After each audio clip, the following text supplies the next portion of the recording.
ज़्यादा महत्व दिया जाने लगा है और जो है ठीक है, हम आधुनिकता की तरफ वह ठीक भी प्रवेश कर रहे ठीक हैं है, उसी ठीक है। चीज़ की अच्छा, वजह से। परिस्थिति क्या होती है? स्टेटस। व्यक्ति का समाज में जो स्थान होता है जिससे उसे जाना जाता है वह उसकी परिस्थिति कहलाती है। ये कितने प्रकार की होती है? सर 2 प्रकार की, नाम बताओ। प्रदत्त व अर्जित। एग्ज़ाम्पल? सर प्रदत्त परिस्थिति जो व्यक्ति के चुनाव के बिना उसे जन्म से दी जाती है वह प्रदत्त है, जैसे कि जाति और इसी तरीके से लिंग के आधार पर दी हुई परिस्थिति। और यदि हम अर्जित की बात करें तो व्यक्ति जब अ, अपनी खुद की क्षमताओं से किसी चीज़ को अर्जित करता है, तो वह अर्जित परिस्थिति में की श्रेणी में आ जाएगा। जैसे कि हम बात कर रहे हैं शिक्षा के आधार पर व्यक्ति जो है समाज में एक अच्छी परिस्थिति ठीक प्राप्त है, कर सकता है ठीक और ठीक है, ओके। अब sir Arjun ji, please. Yes sir. जी, good thank you afternoon, sir. Good evening sir. Good evening. Pooja ji, आपने अपना रिसर्च टाइटल बताया, विवाह संबंध और परामर्श केंद्र की भूमिका। Yes sir.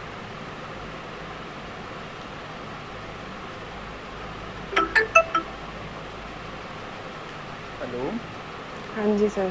पूजा जी आप सुन पा रहे हैं मुझे? यस सर, मैं सुन पा रही हूँ। हाँ सर, हाँ सर, बिल्कुल। जी, जी। विवाह से ही और आपके पीएचडी टॉपिक से ही जुड़ा मेरा एक क्वेश्चन है आपसे। Yes sir. जेसी बर्नार्ड के बारे में सुना है आपने कुछ? जी फूले व बर्नार्ड का नाम साथ लिया जाता है सर, इसके अलावा पर्टिकुलरली फूले नहीं सर मैं नहीं, जी? Jessie Bernard. नहीं सर, ओके, मैं रिकॉल नहीं कर मैंने पा इसलिए रही हूँ। किया आपसे। Yes sir. जी, जी।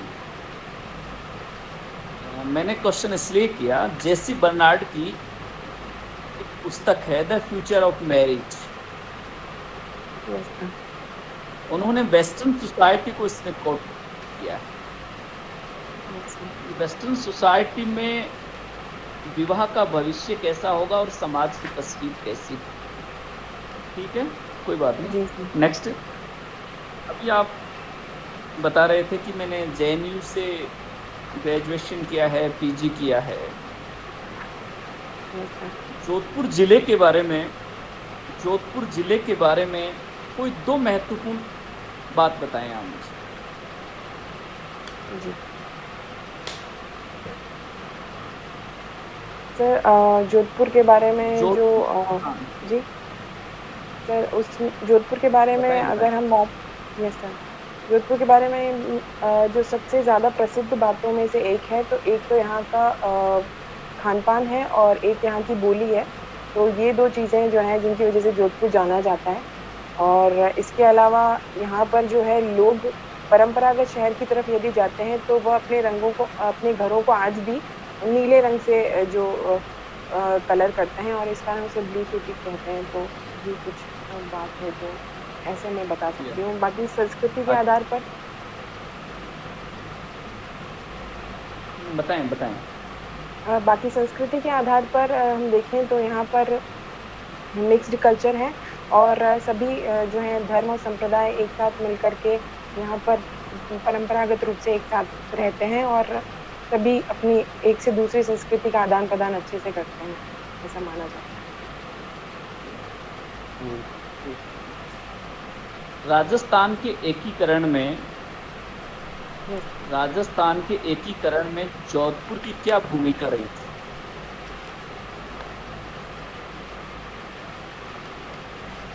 सर वृहद राजस्थान के अंतर्गत इसको शामिल किया गया था एकीकरण में और उस समय पर ऐसा माना जाता है कि जोधपुर के जो महाराजा थे, उन्होंने विरोध किया था और अंत में जाकर के सरदार पटेल ने उन्हें विश्वास में लिया था और फिर वो शामिल हुए थे।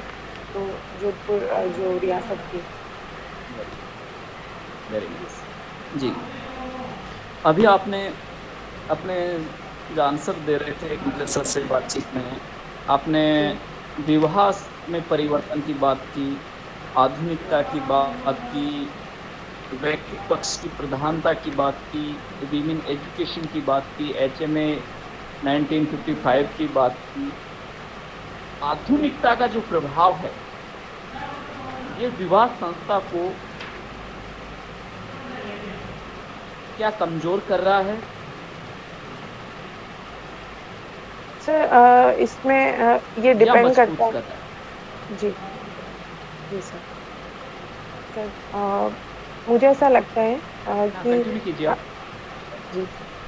सर मुझे ऐसा लगता है कि आधुनिकता अपने आप में कोई ऐसा कॉन्सेप्ट नहीं है, बल्कि ये हमारे मूल्यों को और विचारों को खुलेपन की तरफ ले जाता है, जिसमें कि रूढ़िवादिता कम होती है और हमें जो है साइंटिफिक दृष्टिकोण से सोचने की बात ये कहता है और किसी भी चीज़ पर तब विश्वास करने की बात करता है जब हमारे पास में उसके बारे में तथ्यात्मक जानकारी हो।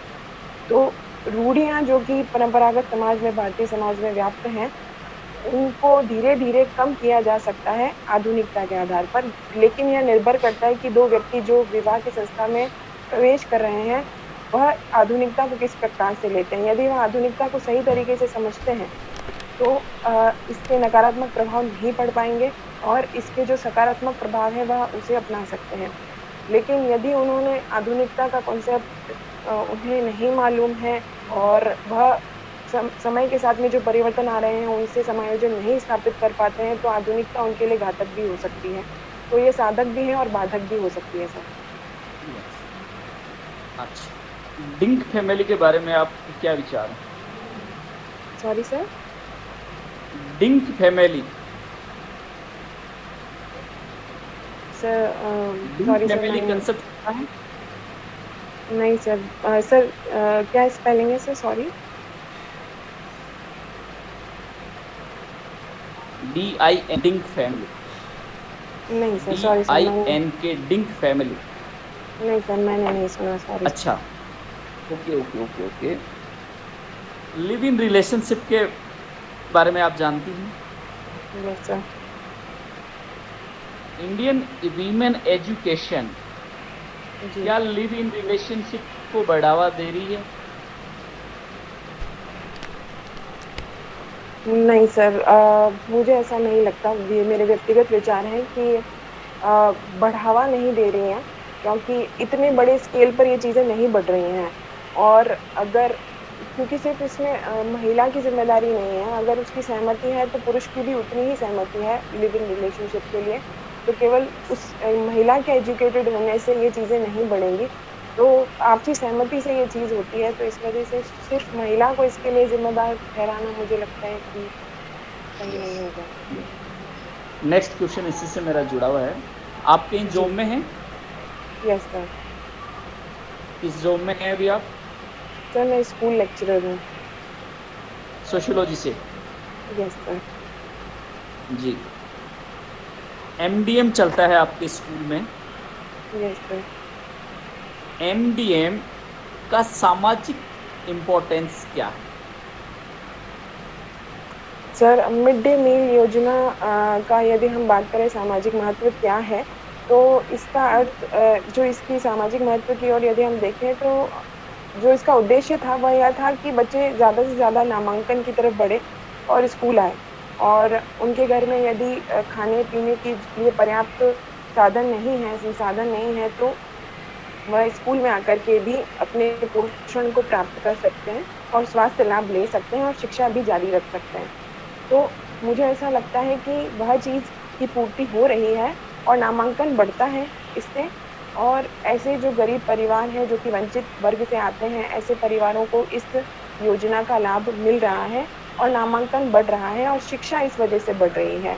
और लोग इस प्रकार से जागरूक भी हो रहे हैं कि शिक्षा के साथ-साथ पोषण भी मिल रहा है, तो इस कारण नामांकन बढ़ रहा है। तो एजुकेशन जो है वह धीरे-धीरे बढ़ रही है, लोग इस चीज़ को समझ रहे हैं इसलिए।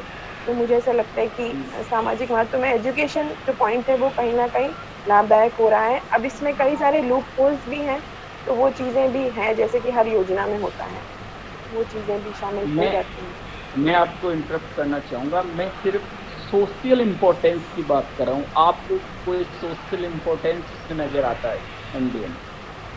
जी, एजुकेशन बढ़ रही है सर, तो इस वजह से एक तो और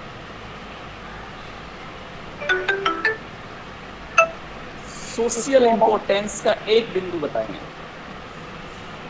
एजुकेशन, न्यूट्रिशन और इकोनॉमिक चीजों को छोड़ दीजिए, only social benefit. Sir social benefit में एक चीज़ ये है कि सभी बच्चे एक साथ बैठ करके खाना खाते हैं, तो इसमें कहीं न कहीं जो जातिवाद जो Very गाँव में nice. हमें देखिए वेरी नाइस, वेरी नाइस, ये मैं जानना चाह रहा था। जयराम सर, क्या और टाइम है? अब अपन नेक्स्ट को लेते हैं जी। जी, okay.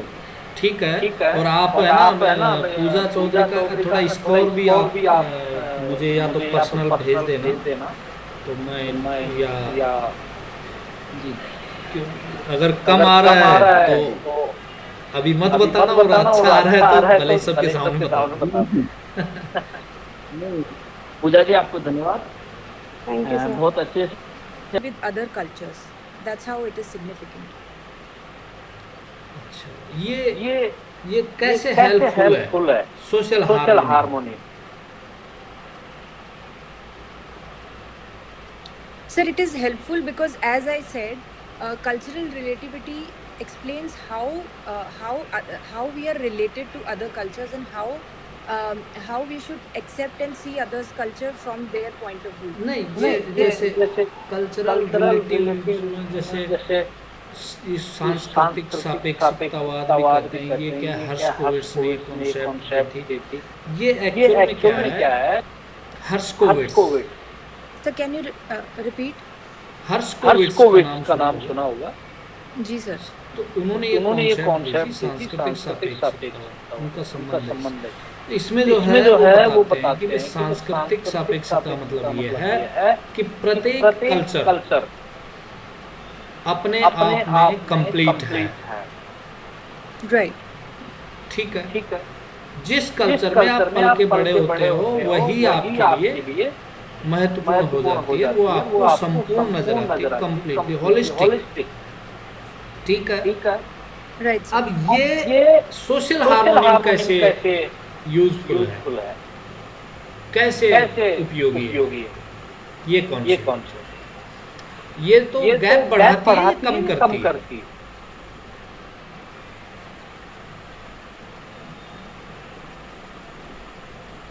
Sorry sir, I don't know how to explain. ठीक है। हम जैसे हमारे देश में एक बड़ी समस्या है, जातीय द्वंद्व, धार्मिक द्वंद्व, ऐसी चीजें हम देखते हैं, सांप्रदायिकता भी देखते हैं। अगर हम ये मान के चले कि जैसे हमारे लिए हमारा संप्रदाय, हमारी जाति, हमारी कल्चर हॉलिस्टिक है, वैसे दूसरे के लिए वो पूरी है। इसलिए हम उसकी क्रिटिसिज्म जो कर रहे हैं वो सही नहीं है। सुन पा रहे हैं मेरी बात? आपकी वॉइस क्रैक हो रही है बीच में। हाँ, अब आ रही है आवाज? हेलो। हाँ। तो अपने आप में जो प्रत्येक कल्चर है वो पूर्ण है, तो हमें दूसरे की आलोचना नहीं करनी चाहिए। इस तरह से सोशल हार्मोनी में मतलब लोगों के अगर ये समझ में आती है ये कॉन्सेप्ट, तो वैसे ही एक दूसरे को इम्पोर्टेंस देंगे, महत्व देंगे, मिलजुल के रहेंगे, तो ये यूजफुल इस तरह से। ठीक है। हाँ। इसके ऑपोजिट एक कॉन्सेप्ट है, क्या नाम है उसका? क्या सर? इसके जस्ट ऑपोजिट जो अपनी ही हाँ क्या नाम है? एथनोसेंट्रिसिज्म। ये क्या है? Ethnocentricism is a concept when people feel that their culture is superior to other cultures and their culture is the best culture. So that scenario, and cultural relativism is opposite to it. ठीक। तो ये opposite या दोनों से क्या difference है दोनों में? कैसे ऑपोजिट हुई है? So because in cultural relativity, as you explained, we relate to other cultures and all cultures are whole in itself. That means we respect others' culture, viewing that they are whole in their own. While in ethnocentrism, we feel that no, our culture is only whole, and the other cultures are flawed. Other religions are flawed. So that is why. आपने research कर रहे हो disable person पे, Right. ठीक है। हाँ जी। Disable person में कौन शामिल है? Sir, according to the new Act, Rights of Persons with Disability Act 2016, the types of persons with disability have been increased to 21. Earlier, there were only 7. So, out of the 21, there are many categories like persons with physical impairment, persons with visual impairment, who are affected by leprosy, acid attack victims are also included, and then there are hearing impaired person and other such categories. ठीक ADHD is also ठीक ठीक ठीक है। ठीक है। Arjun ji Arjun sir, जी sir, please. Please. जी sir. Pooja ji, अभी आपने बताया कि मेरी एजुकेशन आर्मी स्कूल से हुई थी। right, sir. आर्मी स्कूल और सोशियोलॉजी के बीच में कोई कोरिलेशन आप ढूंढ पाए? Yes, sir. Army school promotes values like discipline and nationalism. So, unity can be said as a factor which we can apply at the national level, and wherein sociology also we study the nature of nationalism, and how like in army school there are people from all the states of India. Like in army, there are postings, right? So even I had friends from almost all the states of India, so that's how it promotes national unity as well, and it helps us to relate. So cultural relativism as a concept or understanding, it is also promoted through educations like which are given in army school, because it promotes understanding for each other's cultures and distinct behaviors. That's what I believe, sir. Military sociology, sociology की एक सब stream है military sociology, आपने सुना होगा? No, sir, I haven't heard about it. चलिए कोई बात नहीं। सेना का जो समाजशास्त्र है, क्या सोशियोलॉजी में सेना की स्टडी होनी चाहिए, और यदि होनी चाहिए तो किस प्रकार से होनी चाहिए? इसके बारे में आपकी क्या ओपिनियन है?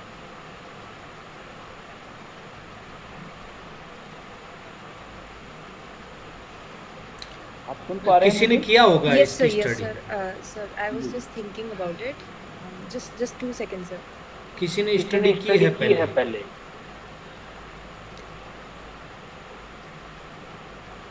Sir, मर्टन ने की। sir, what is? I'm sorry, sir. Can you repeat? Question repeat करूं मैं? No, sir. Question I understood the statement that you wanted. Okay. हाँ, मैं ये कह रहा था कि किसी ने स्टडी की थी पहले भी। अमेरिकन सोल्जर्स बुक भी लिखी है, मर्टन ने की थी। Sir, your voice is cracking. हाँ, मैं कह रहा हूँ कि मर्टन ने इसके स्टडी की थी, अमेरिकन सोल्जर्स पुस्तक भी लिखी उन्होंने। हाँ, Merton. Fine, sir. I will read about it. अब आप बताइए सरकार। Right, sir. Sir, so when we talk about sociology and military intersection, what I believe is that to study the behavior of how military organizations work, how people from different cultures, from different religions and different categories, how does their social behavior happen in situations which are given in the military. So to study the social behavior, that could be a section where we could explore more. I have personally not read about it, but I will definitely like to look into it. So social behavior could be studied of military organizations as well as the people serving in the military. Their social integrations. वीरांगना, जो शहीद सैनिकों की विधवाएं हैं जिन्हें हम वीरांगना कहकर संबोधित करते हैं, क्या वीरांगनाओं पर जो अध्ययन है वो मिलिट्री सोशियोलॉजी में शामिल किया जाना चाहिए? Sir, can you explain Virangana in English? Martyrs window. Okay. Yes, sir. Definitely, I think it could be studied. क्या इंडिया में कोई स्टडी हुई है मार्टर्स विडो के ऊपर? So sorry, sir. Currently, I have no idea about it.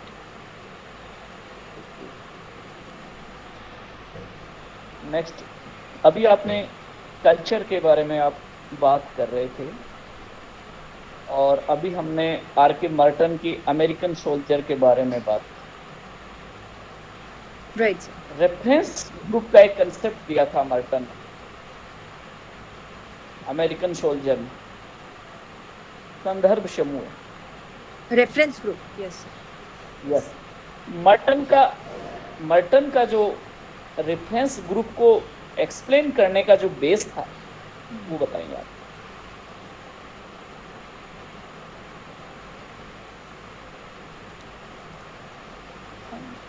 So base as in कौन से group को स्टडी किया था, that is what you are asking? No, Merton ने रेफरेंस ग्रुप की जो व्याख्या की वो अमेरिकन सोल्जर में किया, तो इसके लिए उन्होंने आधार किस बात को बनाया, किस बात को आधार लेकर के उन्होंने रेफरेंस ग्रुप की बात? सॉरी सर, शायद आप मेरा प्रश्न नहीं समझ पाए। मैं ये कह रहा था, मर्टन ने जो बात कही अमेरिकन सोल्जर में, आप कह रहे हैं कि मैंने पढ़ी है तो आपको बहुत अच्छे से पता होगा कि रिलेटेड डिप्राइवेशन जो है, सापेक्षिक वंचन के आधार पर मर्टन ने संदर्भ समूह को समझाया। पढ़ा होगा आपने? जी सर। तो ये सापेक्षिक वंचन क्या होता है? Okay. Sir, relative deprivation is a condition Yes. where there is a lack of amenities related to some other group. So it is not absolute, but it is relative. It can be different for different people. So like if a person is earning 40,000 and he has a car, and the other person is and the neighbor of that person is earning 1 lakh and has SUV. So that person who is having 40,000 salary would feel relatively deprived to that person. So it is relative, it's not absolute in terms. इसी सापेक्षिक वंचना के साथ यदि मैं M.N.. Srinivas को जोड़ूं, क्या सापेक्षिक वंचना और संस्कृतिकरण के मध्य कोई कोरिलेशन है? Right, sir. I believe there is a correlation. The reason why Sanskritization is happening is because of relative deprivation. That can be thought of, because when community feel relatively deprived to the upper sections, that is when they try to copy the ways of living and the means of the upper sections, upper castes. I'm sorry. So they try to copy, they try to imitate their lifestyle, and they feel they might eliminate the deprivation in that way. So this could be the correlation according to me. अच्छा, संस्कृतिकरण का एक opposite concept था, संस्कृतिकरण के एक opposite concept था, क्या था बता पाएंगे आप? Right, sir. There was a concept I read about it, but right now I cannot recall it. अच्छा, भंगीकरण का कंसेप्ट था professor Shyamlal. Okay, fine, sir. Thank you, sir. संस्कृतिकरण के ठीक विपरीत, जब उच्च जातियां या उच्च जो वर्ग है, वो समूह है, वो निम्न जाति जनजाति की परंपराएं कर्मकांड का अनुसरण करता है, तो उसको हम भंगीकरण का नाम देते हैं। ये कंसेप्ट था प्रोफेसर श्यामलाल। ठीक है? Okay sir. नेक्स्ट क्वेश्चन है, आप सबल्टन स्टडी के बारे में कुछ बता पाएंगे? Subaltern history. Yes, sir. So subaltern studies is basically a category of studies which studies the people who are marginalized. So there are two kinds of people in the society: those who are in good positions, those who are availing the benefits, and those who are deprived relative to the upper sections. So the people who are deprived, let's talk about Dalits or disabled or women. These are the categories of subaltern people. To study them and find out about their voices is called as subaltern studies. Who is the founder of subaltern studies?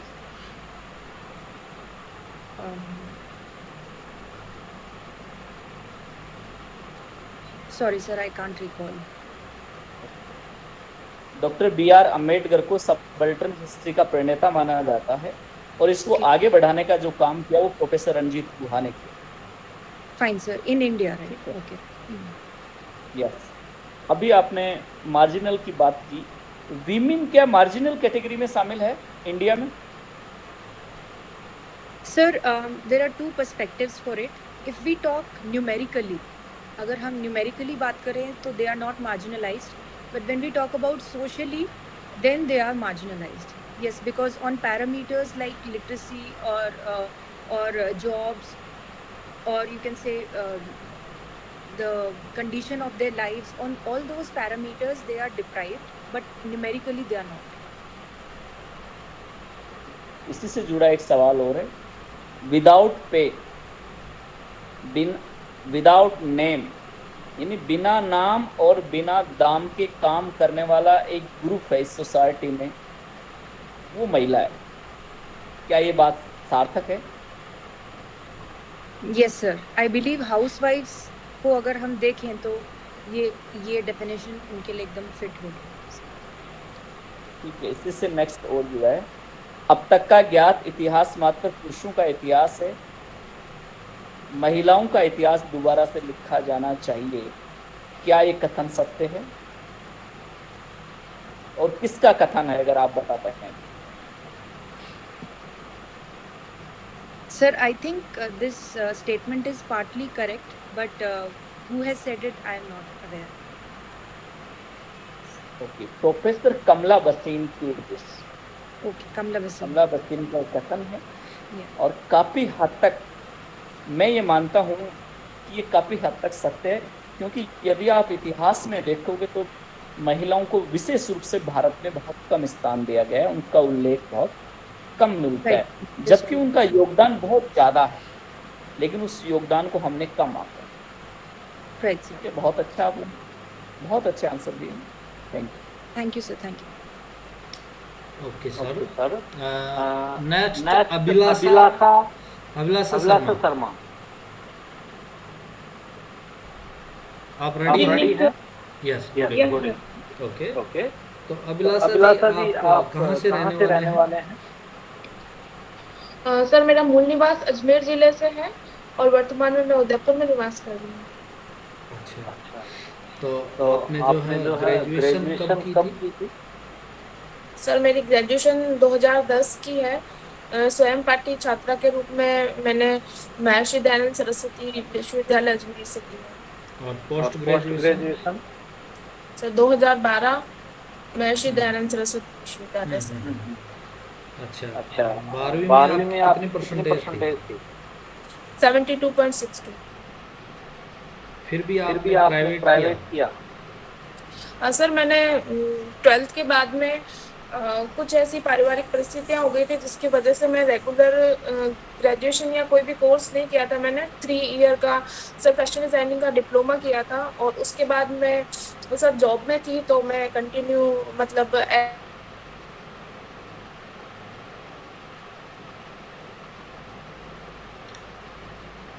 आवाज रुक रही है।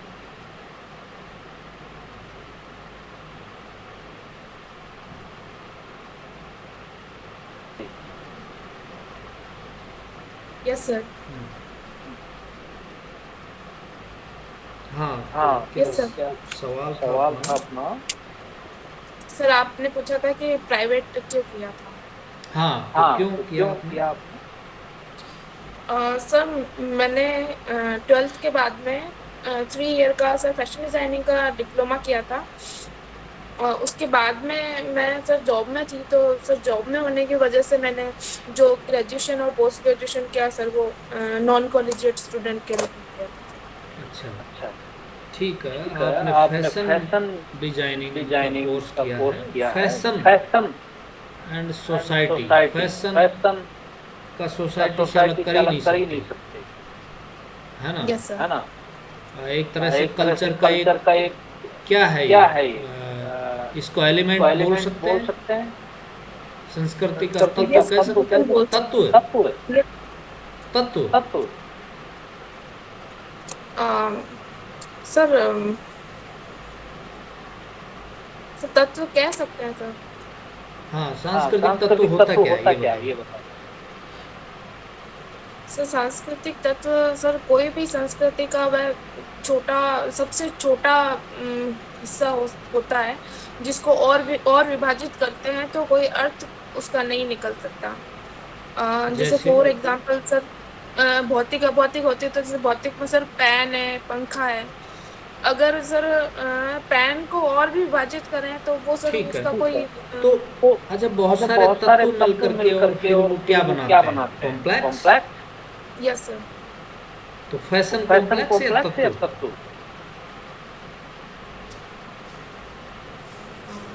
या ये है ही नहीं, fashion इन दोनों में ही नहीं आती है।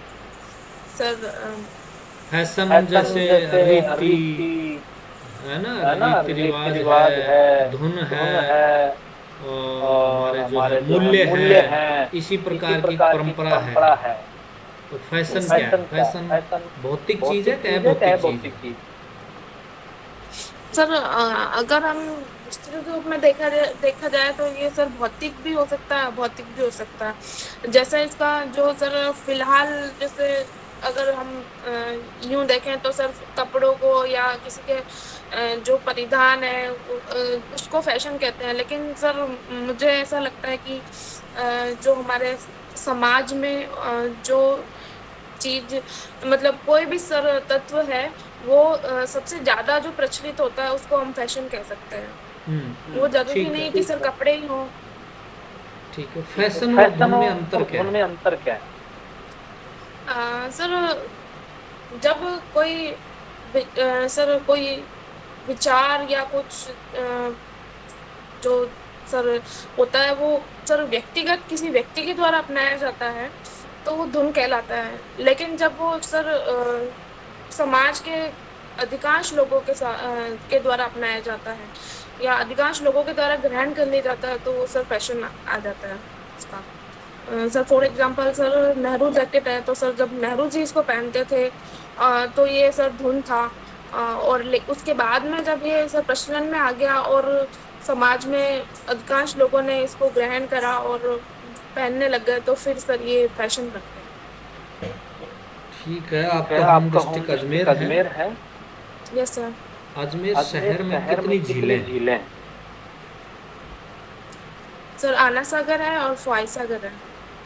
अच्छा, आना सागर का नाम है, फॉय सागर का फॉय सागर नाम क्यों दोनों का? सर आना सागर सर अर्नोद जी ने बनाई थी, उनको सर आना जी कह के पुकारते थे इसलिए उसका नाम आना सागर है। और जो फॉय सागर है वो अंग्रेजी शासन के दौरान अकाल राहत कार्यों में बनवाई गई थी तो इसके इंजीनियर थे वो फॉय थे इसलिए उसका नाम फॉय सागर है। अजमेर के राजधानी क्यों नहीं बनाया? अजमेर को राजधानी क्यों नहीं बनाया जबकि वो राजस्थान के सेंटर में? सर अजमेर को राजधानी बनाने का जो सर रीज़न था मुझे सर ऐसा लगता है कि सर वहाँ एक तो सर परिवहन के साधन, क्योंकि सर वो पहाड़ियों के बीच में बसा हुआ है तो वहाँ आना जाना परिवहन के साधनों की समस्या हो सकती थी और पानी की भी समस्या थी सर, तो उस वजह से वो नहीं बना। ठीक है, अजमेर में जो है बहुत सारे समुदाय मिलजुल के रहते हैं तो जाहिर सी बात है कि हमारा ध्यान कई बार जो है सांप्रदायिक घटनाओं की तरफ भी जाता है। फिर उसमें हम धर्म की बात करते हैं तो धर्म की उत्पत्ति के जो है सिद्धांत बताइए, कौन कौन से सिद्धांत धर्म की उत्पत्ति के? सर धर्म के उत्पत्ति का एक तो सर प्रजाति सिद्धांत है सर, वो रिजले ने दिया था। व्यावसायिक सिद्धांत है, नेस्फील्ड ने दिया था। और सर इसके अलावा एक सेनाडो धर्म या जाति की बात कर रहे हो?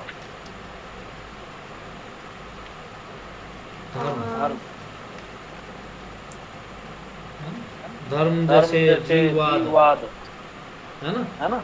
जी सर। सॉरी सर, मैं सर जाती एनिमिज्म हूँ। है, इसके अलावा मानववाद है, जीववाद है। मानववाद है, प्रकृतिवाद है, जो आपने बताया अभी यस तक। सर। हाँ, यस काफी सर। बहुत ध्यान से। तो धर्म का आदिम स्वरूप है जो एक टोटम था, टोटमिज्म एक थ्योरी। टोटम क्या होता है? सर, सर टोटम का जो सिद्धांत है वो दुर्खिम ने दिया था। उनके अनुसार सर टोटम कोई भी सर जीव, जंतु, पेड़ पौधा, पक्षी, सर कुछ भी हो सकता है। वो एक जो सर ठीक एक ठीक है। समूह का। ओके सर, अर्जुन जी सर। जी अभिलाषा जी, अभी आपने टोटम के बारे में बात बताई, दुर्खाइम के बारे में बात बताई। धर्म के ऊपर दुर्खाइम की एक पुस्तक थी, क्या नाम था उसका? Elementary forms of religious. ये अभी टोटम की बात कर रहे थे अपन। Yes sir. ये टोटम और elementary forms of religious life जो पुस्तक है, उसमें किस जनजाति को लेकर काम किया गया था दुर्खाइम महोदय द्वारा? सर ऑस्ट्रेलिया के अरुणा जनजाति। अरुंडा जनजाति में किया गया। Yes sir. दुर्खाइम ने धर्म के साथ साथ और भी बातें बताई। एक पुस्तक थी उनकी, था division of labour. Yes sir. Division of labour के बारे में आज के परिप्रेक्ष्य में और दुर्खाइम के समय का जो परिप्रेक्ष्य था, इन दोनों में आप कोई अंतर देख पा रहे हैं या दोनों में समानता? सर मेरे हिसाब से तो सर समानता है। क्यों आवश्यकता है सोसाइटी को डिवीजन ऑफ लेबर? सर समाज को व्यवस्थित रूप से, समाज की व्यवस्था जो है उसको व्यवस्थित रूप से चलाने के लिए सर आवश्यक है डिवीजन ऑफ लेबर। परंपरागत भारतीय समाज में डिवीजन ऑफ लेबर का आधार क्या था? सर जाति और वंश जो था वही था सर। इससे भी थोड़ा सा और पहले जाओ। सर उससे पहले तो सर जो वर्ण थे वो था। वर्ण व्यवस्था, यहाँ डिवीजन ऑफ लेबर भी का आधार था और सोशल स्ट्रैटिफिकेशन का भी बेस। यस। वर्ण व्यवस्था की कोई दो लाभ बताओ आप। सर वर्ण व्यवस्था के द्वारा सभी जो थे समाज के सदस्य, उनको वर्णों में बांटकर उनको सर उनके कार्यों का विभाजन कर दिया था। इस वजह से सभी को अपने अपने कार्य पता थे और समाज में व्यवस्था बनी रहती थी। और उसके अलावा सर वर्ण व्यवस्था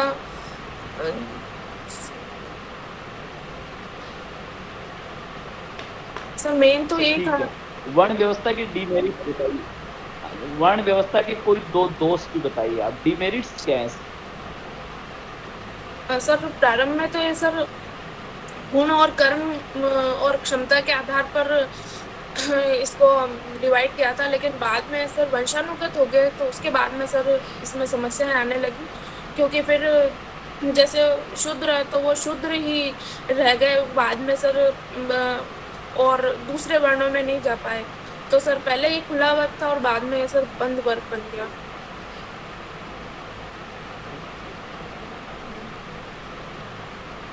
अभी आपने कहा कि खुली व्यवस्था थी, वो बाद में कास्ट सिस्टम में आ गया और क्लास सिस्टम डेवलप हो। एक व्यक्ति थे दीपांकर गुप्ता, नाम सुना आपने? Yes sir. दीपांकर गुप्ता ने कहा कि पुरुष सूक्त की जो कहानी है वो किताबी है या काल्पनिक है। क्या आप इससे सहमत हैं? Yes sir. क्योंकि सर प्रैक्टिकली तो ये चीज सर पॉसिबल नहीं है। इसी इसी विषय से जुड़ी हुई दीपांकर गुप्ता की एक पुस्तक थी, क्या नाम था उसका? सर सॉरी, अभी तो मैं सर रिकॉल नहीं कर पा रही हूँ। Okay, interrogative caste. Yes sir. अभी कास्ट सिस्टम के बारे में हम बात करते हैं। कास्ट इन इंडियन पॉलिटिक्स और पॉलिटिक्स इंडियन कास्ट, भारतीय राजनीति का जातिकरण और जाति का राजनीतिकरण किसकी अवधारणा थी?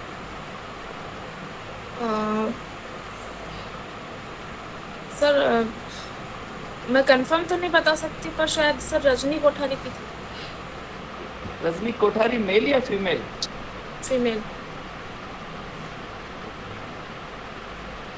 अच्छा, आज का भारतीय जो परिदृश्य आप देख रहे हो, क्या वास्तव में भारतीय समाज में जातियां मजबूत हो रही हैं या फिर एजुकेशन और डेमोक्रेसी के इम्पैक्ट से जातियां कमजोर हो रही हैं? आपके क्या विचार?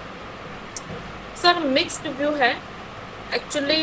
सर जैसे मेट्रो सिटीज़ है तो वहाँ पर तो सर कमज़ोर हो रही है, क्योंकि सर वहाँ पर मतलब जाति के बजाय जो क्या काम कर रहे हैं, व्यवसाय क्या है, उसके आधार पर उनकी पहचान है।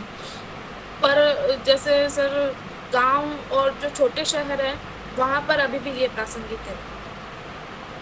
लेकिन एक मेरा दूसरा विचार है, मेरी दूसरी बात मानना है कि जितनी भी जातीय संस्थाएं हैं उनकी जो लीडरशिप है वो टॉप एजुकेटेड लोगों द्वारा की जा रही है जो कि शहरों में रह रहे हैं। तो क्या रुडोल्फ का जो कंसेप्ट है, भारतीय जातीय जो संस्थाएं हैं वो पैरा कम्युनिटीज में तब्दील हो रही हैं, इस पे आपके क्या विचार? सर कथन वापस बताएंगे सर? मैं ये कहना चाह रहा हूँ कि आप कह रहे हो कि गाँव के अंदर तो आज भी जाति की पहचान है, जाति की सॉलिडेरिटी है, लेकिन दूसरा मेरा ये विचार है कि आज जितनी भी जातीय संस्थाएं हैं, जातीय जो संगठन हैं, उन संगठनों की जो लीडरशिप है वो शहरों में रहने वाले लोग कर रहे हैं और वेल एजुकेटेड लोग कर रहे हैं। तो क्या यहाँ रुडोल्फ सत्य साबित हो रहा है? उन्होंने कहा कि भारत की जो जातीय संस्थाएं हैं वो पैरा कम्युनिटीज के रूप में विकसित हो रही है। सॉरी सर, मैं इस बारे में नहीं, यहाँ की जातीय व्यवस्था है। मेरा एक कहना था कि यहाँ की जातीय व्यवस्था मजबूत हो रही है और रुडोल्फ ने कहा था कि पैरा कम्युनिटीज के रूप में यहाँ की जातीय संस्था डेवलप हो रही है, क्योंकि पढ़ा लिखा जो वर्ग है वो जातीय संस्थाओं की लीडरशिप कर रहा है। ठीक है, कोई बात नहीं। अच्छा, आप ये बताइए कि आपके एमए में स्पेशल पेपर कौन से थे? सर क्रोनोलॉजी था और रूरल नहीं, sociology of religion. Sociology of religion. अच्छा, क्रोनोलॉजी था आपके? यस। तो क्रोनोलॉजी में क्रिमिनोलॉजी है ना, अपराध शास्त्र? यस सर, क्रोनोलॉजी सर गलती से बोल दिया, सॉरी सर। हाँ, क्रिमिनोलॉजी था। Yes sir, yes sir. तो क्रिमिनोलॉजी के साथ आपने पीनोलॉजी भी पढ़ी होगी? नहीं सर, इसके बारे में कोई बात नहीं। अच्छा, अपराधी जन्मजात होता है या वातावरण की देन? सिंपल सा आंसर सर, वातावरण की देन ज्यादा मान सकते हैं। अच्छा, ये किसने कहा कि अपराधी जन्मजात होते हैं और ये किसने कहा कि अपराधी समाज की या वातावरण की देन? सर अपराधी जन्मजात होते हैं तो सर लोम्ब्रोसो ने कहा था। और सर वातावरण की देन है, ये सर अभी ध्यान में नहीं आ रहा। बाल अपराध जो है, भारत में बाल अपराध के मेजर 2 कारण बताइए आप, प्राथमिकता के आधार पर। सर एक तो सर शिक्षा की कमी है और सर निर्धनता। अच्छा, शिक्षा तो यदि अभी आप जॉब में हैं क्या? नहीं सर। अच्छा, यदि हम एजुकेशन की बात करें तो भारत में प्राइमरी और मिडिल लेवल का जो एजुकेशन है उसमें ड्रॉप आउट रेट लगातार कम होती जा रही है और हमारे एनरोलमेंट रेट बढ़ती जा रही है। तो हम प्राइमरी एजुकेशन की तरफ तेजी से बढ़ रहे हैं। रही बात गरीबी की, 70 साल में हमने गरीबी हटाने के बहुत से प्रयास किए, उसके बावजूद गरीबी नहीं हटी और हम एनरोलमेंट को भी 100% पर नहीं पहुंचा पाए। तो आखिर हम क्या करें कि बाल अपराध को भारत से उन्मूलन किया जा सके? कोई 2 उपाय बता दीजिए। सर, बाल अपराध का सर करने के लिए पहले जो मेरा सुझाव है वो ये है कि ग्रास रूट लेवल पर जाके काम करना चाहिए इस बारे में, और जो सरकार को रिसर्च करवाना चाहिए कि क्या एक्चुअली क्या समस्याएं आ रही हैं और क्यों ये नहीं हट पा रहा है, और उसके आधार पर नई नीतियां, प्रभावी नीतियां बनानी चाहिए। मैं ये नहीं कह रही कि सर अभी नीतियां नहीं हैं, पर फिर भी उन्मूलन नहीं हो रहा है तो कहीं ना कहीं सर लूप होल्स तो है। और दूसरा सर, मुझे ये लगता है कि काउंसलिंग सेंटर्स अगर हम इसके लिए खोल सकें सिटी लेवल पे, विलेज लेवल पे, जहाँ पर जैसे छोटी छोटी जब समस्याएं आने लगती है तो बच्चों की काउंसलिंग करवाई जाए ताकि उनकी समस्याओं का पता लगाया जाए और उनका सर समस्या स्टार्ट होते ही समाधान कर दिया जाए। तो मुझे लगता है कि सर बाल अपराधियों की संख्या बहुत कम हो जाएगी। अच्छा, डोरी एक्ट आपने पढ़ा होगा अपराध शास्त्र में, दहेज अधिनियम के बारे में। जैसे जैसे भारत में एजुकेशन बढ़ी, दहेज की केस बढ़े, जबकि होना ये चाहिए था कि हमारी एजुकेशन बढ़ने से दहेज की केस घटने चाहिए। तो क्या आप मानते हैं कि हमारे एजुकेशन का जो सिस्टम है वो डोरी को प्रमोट कर रहा है? सर, एजुकेशन सिस्टम डोरी को प्रमोट कर रहा है ये तो हम नहीं कह सकते, इस आधार पर कि एजुकेशन रेट बढ़ रही है फिर भी डोरी के केस बढ़ रहे हैं।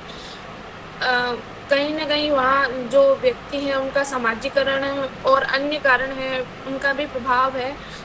तो सर एजुकेशन को इसके लिए ब्लेम नहीं कर सकते हैं। ठीक है, बहुत अच्छा। ठीक। Last question. जी सर। लास्ट क्वेश्चन सर, एक मिनट। आप उदयपुर में रह रहे हैं अभी? जी सर। और आपने अपना मूल जिला अजमेर बताया। Yes sir. मेवाड़ और मध्य भाग में स्थित अजमेर, यस सर। दोनों के बीच में कोई सांस्कृतिक सामंजस्य है क्या?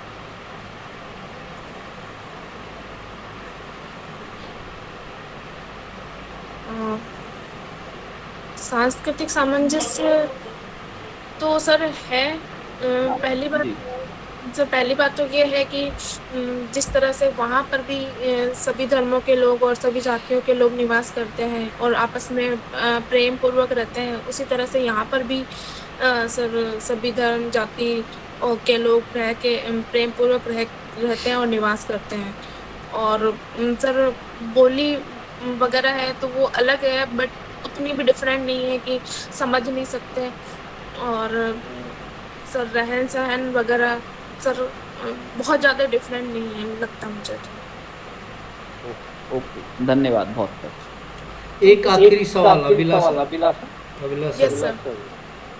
अजमेर जिले की सीमाएं कितने जिलों से लगती है? संख्या बताओ। अजमेर जिले की सीमाएं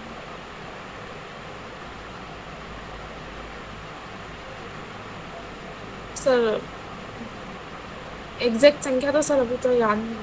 ठीक, ओके, ठीक है।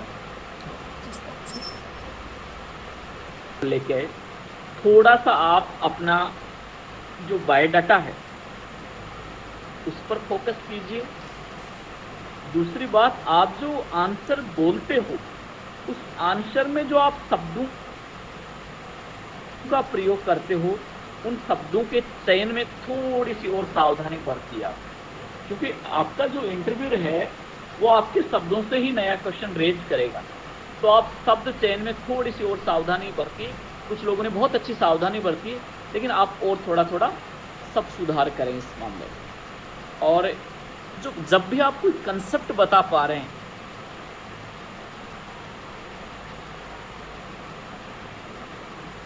एक्सप्लेन करने की स्थिति डेवलप करें। नेक्स्ट बात आपके साथ साझा करना चाहूँगा, महिला अभ्यर्थियों से, विशेष रूप से आज महिला अभ्यर्थियां रही इस मॉक में,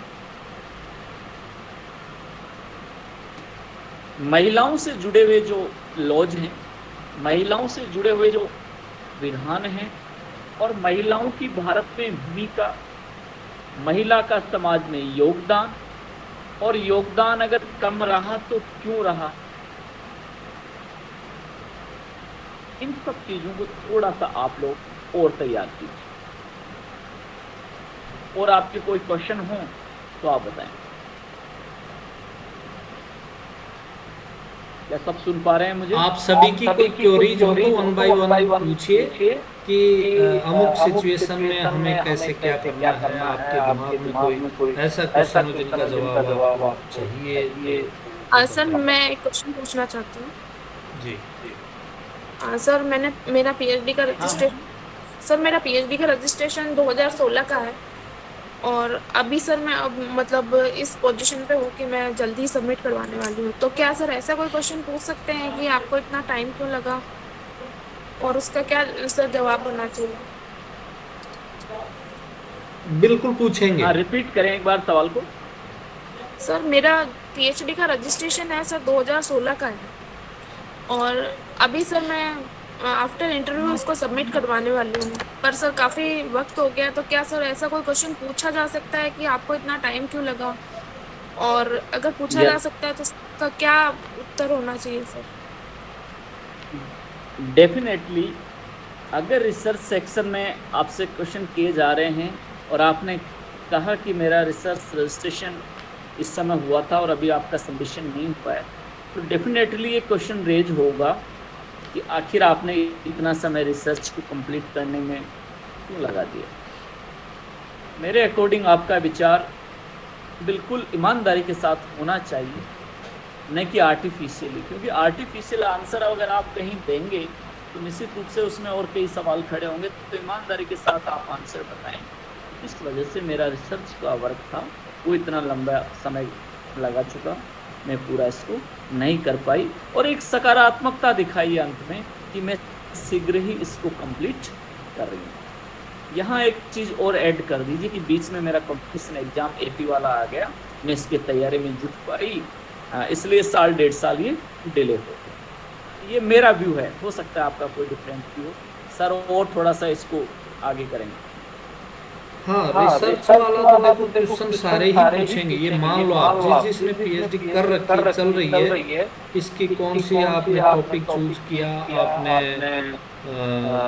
इतना टाइम क्यों लगाया, या आपने यही टॉपिक क्यों चूज किया, आपने कौन सी टेक्निक्स यूज की, कौन सा इसमें जो है आपने मेथड क्या है यूजली, आपने हाइपोथेसिस कौन कौन सी बनाई, ये चीजें। तो अगर रिसर्च किया तो सारी चीजें वही जवाब देंगे जो आपने किया है। यही है रिलेटेड। ठीक है, मोटी मोटी चीजें यही होती है। अभी सर बता रहे थे कि वुमेन से संबंधित जो क्वेश्चन है उसमें देखिए फैमिली और मैरिज, ये तो बहुत अच्छे से सभी को करना है, क्या चेंजेज आ रहे हैं। दूसरा जो इम्पोर्टेंट क्वेश्चन वो है काम और घर, इन दोनों में सामंजस्य। ठीक है, वर्क एंड होम दोनों में कैसे आप जो है वुमेन को क्या क्या प्रॉब्लम्स होती है उनमें, वो कैसे उनमें एडजस्टमेंट करती है, ये भी आप इसका आंसर तैयार करना। और अपन जैसे जैसे बात करेंगे वो आते जाएंगे क्वेश्चन।